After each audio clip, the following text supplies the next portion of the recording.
يهد الله فلا مضل له من يهد الله فلا هادي له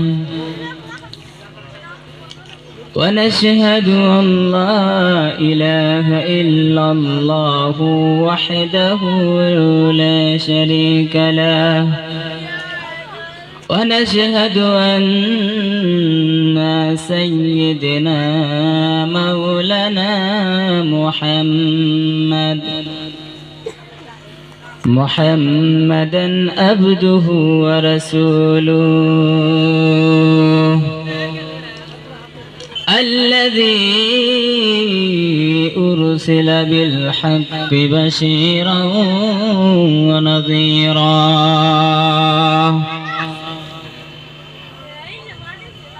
أما بعد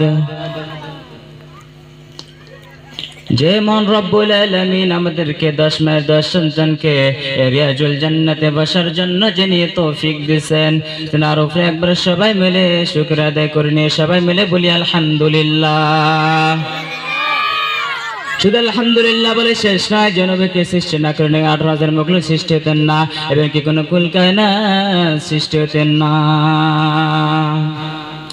সেই নবীর উপরে একবার সবাই মিলে মন থেকে প্রাণ থেকে অন্তর থেকে একবার সবাই মিলে দুরূদ পাঠ করে নয় সবাই বলি সাল্লাল্লাহু আলাইহি সাল্লাম।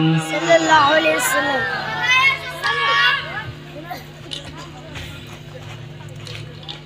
আমার দয়ার নবী মায়ার নবী দিনের জন্য যত কষ্ট ভোগ করেছেন সেই দিনের বিষয়ে আমি 2-4 কথা বলবো আপনাদের সম্পর্কে।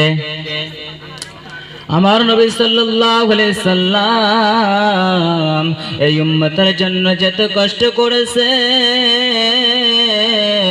তত কষ্ট কোনো নবী করেনি।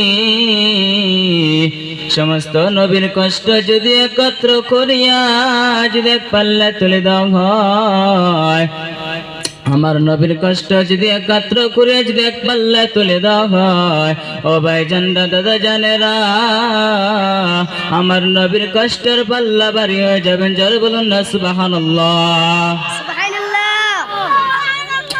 একদিন হযরত আয়েশা রাদিয়াল্লাহু তাআলা আনহা বললেন, নবীকে বললেন, ইয়া রাসূলুল্লাহ ইয়া হাবিবাল্লাহ